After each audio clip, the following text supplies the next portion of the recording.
गर्मियों का मौसम था। जंगल में सूखा पड़ गया था। छोटे छोटे जीव पानी की तलाश में इधर उधर भटक रहे थे।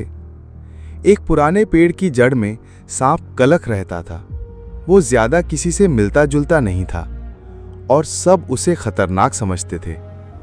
उसी पेड़ की खोखली तनों में एक चींटी रानी झिलमिली अपनी कॉलोनी के साथ रहती थी। सैकड़ों मेहनती चींटियां दिन भर खाना जुटाने और बिल को दुरुस्त करने में लगी रहती थीं। सांप और चींटियां आमने सामने रहते थे, लेकिन कभी कोई बातचीत नहीं होती थी। पहली टक्कर। एक दिन झिलमिली की कॉलोनी पर एक बड़ा मेंढक हमला कर बैठा। उसने कई चींटियों को निगल लिया और झिलमिली को पकड़ने ही वाला था कि अचानक सांप कलक तेजी से आया और मेंढक को अपने पंजों में जकड़ लिया। मेंढक छटपटाया, लेकिन कलक ने उसे जाने नहीं दिया। आखिरकार मेंढक डरकर भाग गया। झिलमिली और उसकी सेना चौंक गई। तुमने हमें बचाया? रानी चींटी बोली। कलक बस मुस्कुराया और कहा, हम एक ही पेड़ के नीचे रहते हैं, इसका मतलब कुछ तो है। मदद की शुरुआत। झिलमिली ने धन्यवाद में कलक को कुछ मीठे फलों का रस भेजा। कलक ने उसे खुशी से स्वीकार किया। धीरे धीरे चींटियां और सांप के बीच संबंध बनने लगे। चींटियां कलक के बिल के आसपास सफाई करतीं और कलक बदले में पेड़ के पास से आने वाले हमलावरों से उनकी रक्षा करता। खतरे की घड़ी।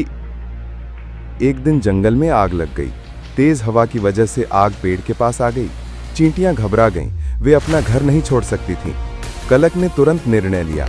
वो बिल में घुसा और एक एक कर रानी और सैकड़ों चींटियों को अपनी पीठ पर बैठाकर दूर नदी के किनारे ले गया। कई चक्कर लगाने के बाद अंत में सभी चींटियां सुरक्षित थीं। कलक का शरीर जलने से बुरी तरह झुलस गया था, लेकिन वो मुस्कुराया। विश्वास की नींव। झिलमिली ने अपने सैनिकों से कहा, कलक अब सिर्फ हमारा रक्षक नहीं, वो हमारा परिवार है। चींटियां दिन रात कलक की सेवा में लग गईं। उसके जले घावों पर पत्तियों का रस लगाया, उसे खाना दिया और उसे कभी अकेला नहीं छोड़ा। नई शुरुआत। कुछ महीनों बाद कलक पूरी तरह स्वस्थ हो गया।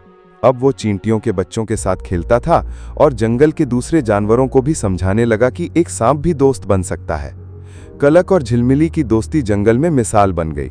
दो विपरीत स्वभाव के जीवों ने यह सिखाया कि सच्ची दोस्ती आकार, शक्ति या जाति नहीं देखती, बस दिल से होती है।